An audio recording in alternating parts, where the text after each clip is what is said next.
I'm Mina Catherine. Hi, I'm Nicole. We're the co-editors of the 2021 Prism.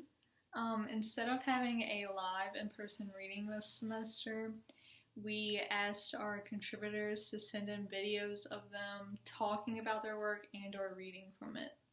We hope you enjoy the videos and thank you for watching. Hello, my name is Mariah Molina and this is my artwork for the Prism.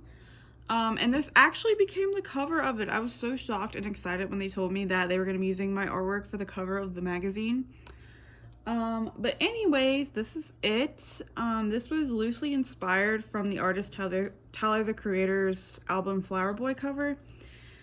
This is like definitely different from it. I kind of wanted a more like contrasting textured version of it, so I kind of had like a clash of colors here. Like at the top it's very like orangey, yellowy, and then towards the bottom it's very cool, like blue, green, and in the middle it kind of comes together. Like I mixed the blue and the orange to kind of make the hills and the trees in the back. And then I used acrylics for the whole painting, but I used like a metal scraper thing to make like these right here, and you can feel like where I did it. And then I kind of blended like clouds into the sky and used a brush to kind of blend in the trees right here. And yeah, I just used like a really small like canvas for it. Yeah, I kind of think the sky looks like fire and then this looks like water, but it's actually supposed to be just like hills. And yeah, I thought this was really pretty. I really like this painting. Yeah, it's kind of hard to tell what it is sometimes, but like I feel like once you look at it enough, you get like it's supposed to be a sunset and then hills and grass and nature and stuff. So yeah. And yeah, thank you guys for putting me in the Prism. I'm so excited to have this as a cover. Bye. My name is Marissa Smith, and I submitted 2 poems to be in Prism this year. And the first poem that I submitted is called Wanna Dance. And I started that poem with the lines, mirrors taught me that asymmetry isn't beautiful. And I thought of that when I was looking in the mirror one day, and I was like, ooh, wow, which I do every day.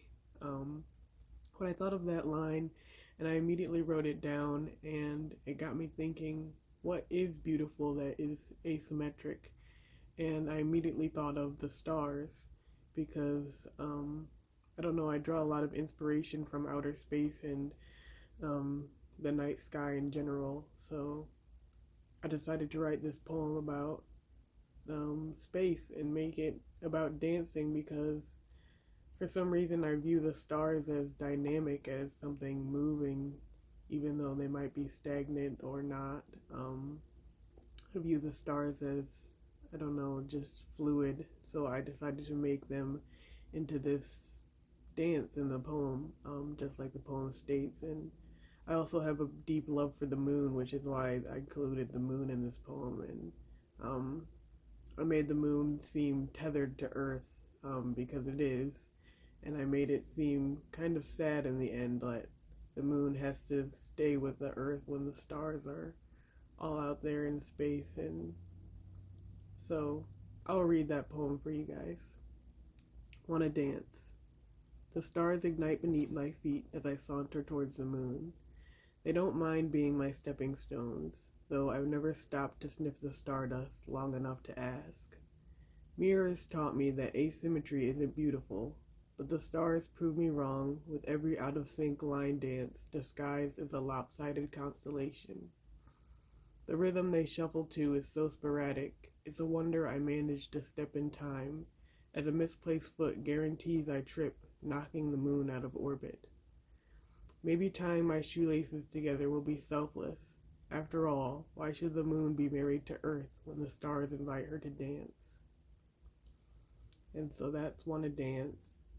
And then my second poem, Cosmic Thoughts, that also centers around the idea of outer space and my sort of fascination with outer space. I've always been curious about what goes on in outer space, and I don't know, just the facts.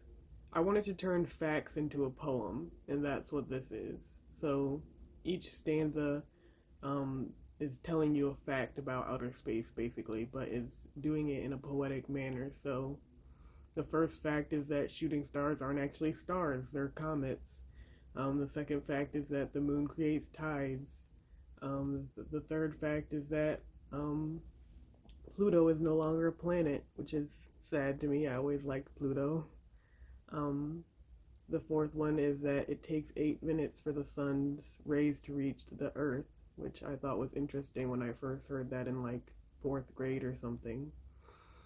And lastly, I just recently learned that Saturn is losing its rings. I learned that um, about a year ago, maybe. And that made me really sad because Saturn is known for having its rings. And that's why the poem kind of ends on a somber note because I just think that it's kind of tragic that Saturn is losing its one defining element. Um, and it kind of highlights how time can be a destructive force just as much as it can be healing. And yeah, those are my two poems. I hope this talk was helpful or was informative, and I hope you enjoyed. Thanks.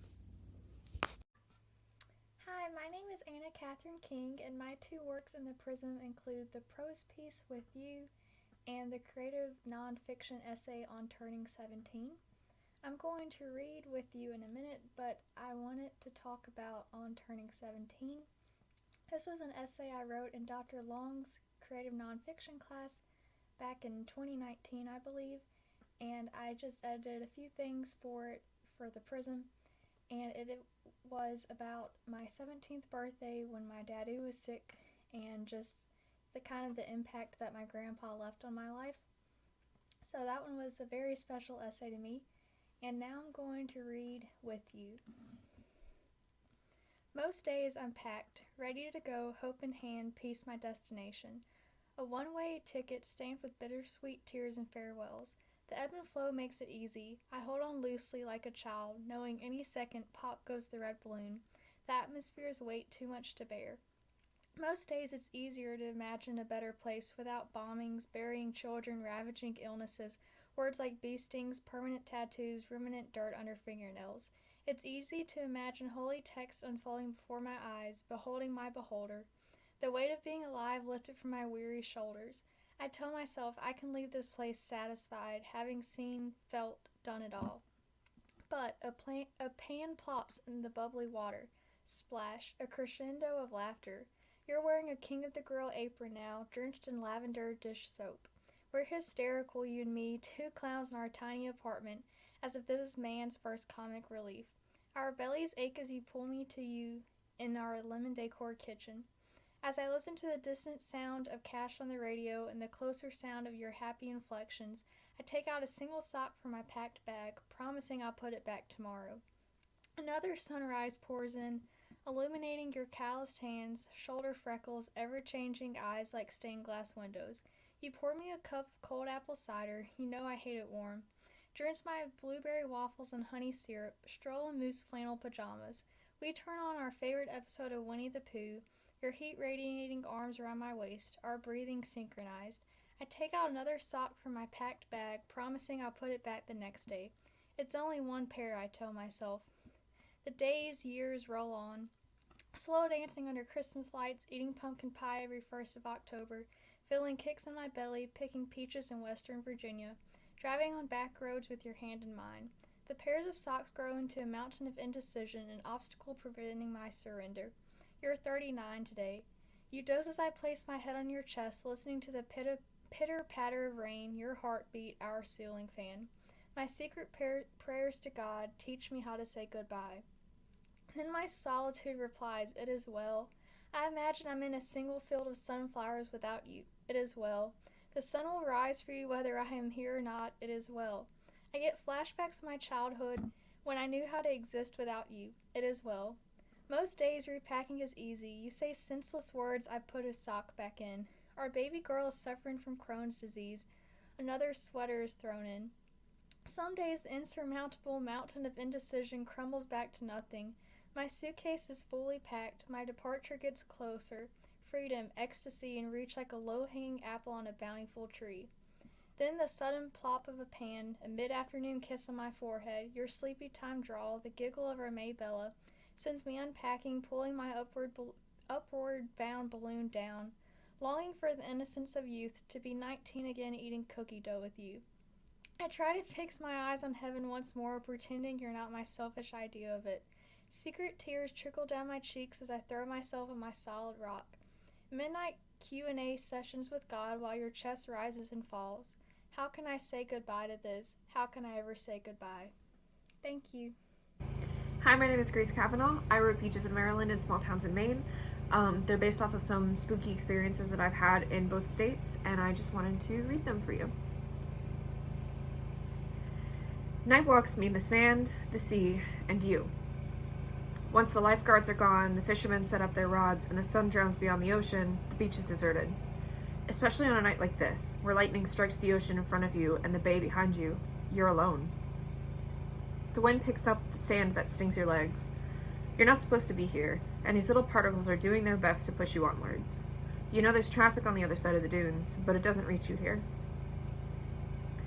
You remember hearing a story, only a few years ago, about a woman who took a late-night walk on the beach. She left her hotel, stumbling, and wanted to clear her head. The rules state you need to fill in any holes you dig, but someone didn't, and instead she disappeared into one. She was swallowed by the sand, and then the sea, and she wasn't found until the next morning. You wonder how many other people are out here, buried by the sand or taken by the ocean. The sea is a fickle friend, coaxing you to the edge and dragging you into the depths.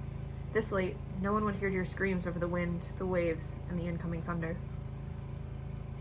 While you walk, a fox follows in your footsteps. It's thin from scavenging in the seasonal town, and the salty air makes its coat scruffy. It keeps dipping in and out of the plants on the dune, and you can't keep it in sight. You don't think it's dangerous, only hungry, and you feel sorry you can't help it. After a while, it wanders away from you, slipping into the night and the tall dune grass swaying in time with the storms. You don't remember why you're on the beach. Maybe you needed to clear your head, like the woman, or maybe you needed a break from your family, but it's getting late. Holes lurk in the darkness, and animals hungrier than the fox. It's best to seek shelter and leave the beach to itself this night. So I wrote this one about memories that I've had because my family vacations at Ocean City every year. It's something that started with my grandparents, and then they passed it down to my parents, who passed it down to me and my sisters. And there was one year where a woman was found on the beach, and it was super tragic, and they shut down the beach for a couple of days, and it's just one of those things that kind of sticks in your head. And one time I was walking with my cousins, and we saw a fox, and it was super cool. But anyway, small towns in Maine. There are mountains, and the wind brings clouds that cover the sky. Fog winds its way through the trees, which are all changed a while ago and are now past their prime. Leaves scrape against the ground, and any breath from the living clouds the air. It gets darker faster here. The sun abandons the sky to the moon long before he should, but you won't complain. The moonlight plays nicely on the fog, turning the wispy strands to quicksilver. Small towns dot the whole of Maine. They might have one stoplight, if you're lucky, and one gas station, the only thing open after the sun goes down. Everything else is quiet, so the only thing you hear is your heartbeat in your ears. It feels like you're the only thing alive within a 100-mile radius. The world could end here, and you wouldn't know for at least a week. The churches, like the towns, are small. They resemble drawings of colonial America, square, white, the steeple sharp enough to pierce the stars. You're not sure if you can feel God here, or something else, but you're not alone. The fog dances around the headstones in the graveyard beside the church. The way it moves, almost alive, makes your hair stand on end. Maybe something else moves out there, but you're not sure. When you turn to look, it's already waltzed away. You're alone here, in the small, sleepy town, but it doesn't feel like it. The memories of the past, of years far older than your own, press down on you. You think of Stephen King and how right he was to write horror about small, sleepy northern towns. So this one I wrote after going to a wedding in Maine, and it was probably the creepiest 3 days of my entire life. All the towns shut down after the sun went down, and you couldn't find anything open after like 9 p.m. And it's just wild for me coming from a southern city, so decided to write a little blurb about it. Hi, my name is Beth Rohde, and this is my poem Clandestine that was inspired by the assassination of Qasem Soleimani and my anxieties about draft policy and American military aggression. So let's get to reading it. Who am I to tell you to stop? Qasem Soleimani is gone. You needn't start a war you can't end, so cease stirring the damn pot. I beg you, please sir, we are a nation of idiotic bastards, and I am but one of many who heeds your commands. Trigger Happy is my middle name, so grab the guns from my hands and burn them. You had no problem when the guns were books. Maybe words are easier to purge than bullets, but there will be neither if you wait. Build the fire. Throw in the damn books if it comes to that. Just don't send me away. I beg of you. I seek to atone for my youthful lust. Just ask Archduke Ferdinand. Was it worth it? The answer is never yes if it can be counted in bodies. How many glassy eyes justify your dreams? Mine glaze over just thinking about it. Don't make me write home, because, dear Martha, I will not be home by Christmas. The snow will be ash, and we will be digging ourselves out. So, sir, I'll beg you once more, don't send us to a war we aren't meant to fight. Put away our weapons, and let us lay in the warmth of the burning pages, so we can feel something other than fear. I'll stoke the fire, and you can turn the page. Thank you. Hello, my name is Claire King, and I'm a sophomore at the University of Lynchburg. Today I'll be discussing two of my submissions to the Prism, one being a poem and the second being an abstract painting. Both of these pieces were developed in around the middle of 2020 at the peak of the Black Lives Matter movement, and they are meant to influence the ideals of compassion, peace, and equity. I'll begin with my poem, which I named Mirage. Compassion is smaller than sand. Don't try to convince me that benevolence is truth. Because when I inquire sincerity, kindness is a facade. I will never accept that pools of water are near. In reality, the sand blinds the truth, and it is naive to think the Sahara moves with grace. I can say with conviction that illusions kiss actuality. Read this backwards and realize poems can be mirages too. And when this piece is read backwards, it states, poems can be mirages too. Read this backwards and realize that illusions kiss actuality. I can say with conviction, the Sahara moves with grace. And it is naive to think the sand blinds the truth. In reality, pools of water are near. I will never accept that. Kindness is a facade. Because when I inquire sincerity, benevolence is truth. Don't try to convince me that compassion is smaller than sand. So this poem moves from the theme of hopelessness to the theme of hope, and is meant to influence compassion and the understanding of the internal truth of benevolence. Similar to that is my painting, which I have named Reaching Towards Necessity.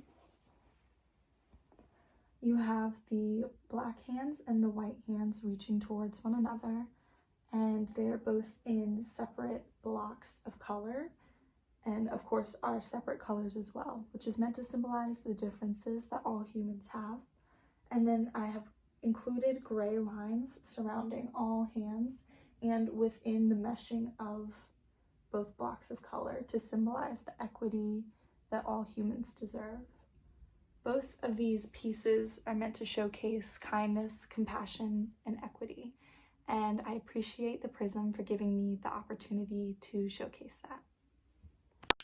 My name is Nicole Tolley, and I have two pieces of work in the Prism: Honeysuckles, which is a poem, and then Magical Ditches and Reunions, which is a short essay. I wrote both of these in my nature writing class in the fall with Dr. Long. I will be reading some of Magical Ditches and Reunions. I remember the magical creek and family reunions of childhood. Summers with my sister, Miranda, and our cousin, Jamie, Danielle, and Robert Wayne. One summer, my dad built us a little house out of scrap wood. It was made out of a lot of spare materials. We'd all pile up in there and have our secret, sweaty meetings. We even had a chalkboard on the wall that we wrote our plans on. There were colorful paintings of butterflies on the wall, and we would open the little window that my father and Papa put in for us to let in the sticky, heavy air of summers. Countless times there were spiderwebs in the corners, but usually the spiders were nowhere to be seen. Behind our little hideout, and past the graves of our dead pets, we had our super secret spot. At the time, it felt like the dangerous stream in British Terabithia. There was a fallen log that bridged the gap of what we called a creek. We would walk across it and really think we were doing something, even though a minute later we would be jumping down into a couple inches of murky water to examine the slimy rocks. Robert Wayne and I picked up the rocks first to check that they were free of bugs before presenting them to our older siblings. We would marvel at the flash of a blue lizard tail or the lazy eyes of a frog watching us on the bank. Then we would easily climb back out, using our hands to crawl up the bank. Laughter filling the woods. We felt like we were exploring, even though we could still see the house if we glanced up the hill. We never saw any big animals down there, but sometimes my cat would allow us the privilege of letting us rub him. My sister coaxed him to come over, kneeling down and offering a steady hand for him to collide with, his fur warm from the sunlight and his purrs joining the sounds of all the bugs and birds. Soon enough, he would slink off, his ears perking up at a certain loud chirp. This past weekend, I decided to go back to that spot. It was my first time going down there alone. With the autumn chill wrapping itself around me, I felt the cool of the grass come through my shoes. The first thing I noticed was how overgrown everything was. The plants that had spread over the ground were wiry and dark green, with wide blades of grass and clover. I had to duck under some bushes that had grown thicker and taller over the years. There was no one to help hold back the branches so that I could easily make it through without any scratches. Once I made it into the clearing, I was glad I was wearing jeans that didn't leave exposure to all of the different overgrown sections. I heard the sharp, repeating call of a bird in one of the towering trees above me. The same log was across the creek, which I now realize was actually just a ditch where runoff water ended up. The murky water was unmoving and puddled where the trench was deeper. The log that we used to walk over was rotting in some places in the frayed gray of old porches. I picked up a branch and listened to the plunk when it hit the brown water. The ripples moved, the red leaves, the harmony of insects was loud in the air, and I stood there for a few minutes. No cat came to greet me, and I did not hear any rustling in the trees around. Then I made my way back up the hill that is great for sledding and in turn not fun at all to walk up. So that was an excerpt from my essay, Magical Ditches and Reunions. Hello, my name is Katherine Rogers, and I am the artist behind the piece Days in the Prism. So basically, my piece is trying to show how I felt during the pandemic a little bit. If you look at the faces, they look a little out of it, and that's how I felt mid-pandemic. My brain felt like it was melting, my mind was all over the place, and I felt really detached from the real world. So that's the feeling I kind of tried to put on the faces you see in Days. This piece was originally a commission for my friend's father's birthday. He told me to just go a little crazy with some faces, like I had free range to do whatever I want, so I did so. So in the piece, you can probably tell I used a lot of different mediums. I used paint, markers, and a lot of pens and Sharpies like that. I like to layer different mediums on top of each other to give like a cool texture, to make new colors, and pens really help me get in as many details as I want to add randomly throughout the piece. Some of the little weird details I included If you look at like one of the mouths, I think I put an ocean in the mouth with like a boat and some fish, with like a climbing ladder into it. And I remember I put some hidden faces and the teardrops coming out of one of the faces. But yeah, I really like to hide little details at the end of the piece or while I'm making it, just to make it more interesting and engaging. Okay, well, I hope you guys like it. Thank you for listening. Bye. Hi, my name is Kiana Downing, and I have the pleasure of having one of my own short stories published in the literary magazine here at Lynchburg, Prism. And I came up with the concept when me and my best friend were watching ER. And I don't like to write a lot of happy stories. I like to not play with, but intensify a lot of dark emotion, and that's where I feel more comfortable writing. And Fresh Start was one of those where it went through a lot of grief and like moments of beginning anew at the same time, and I was just very excited when it finally all came together. And my favorite line is actually the last line. Here, I'll just read it for you guys so you guys can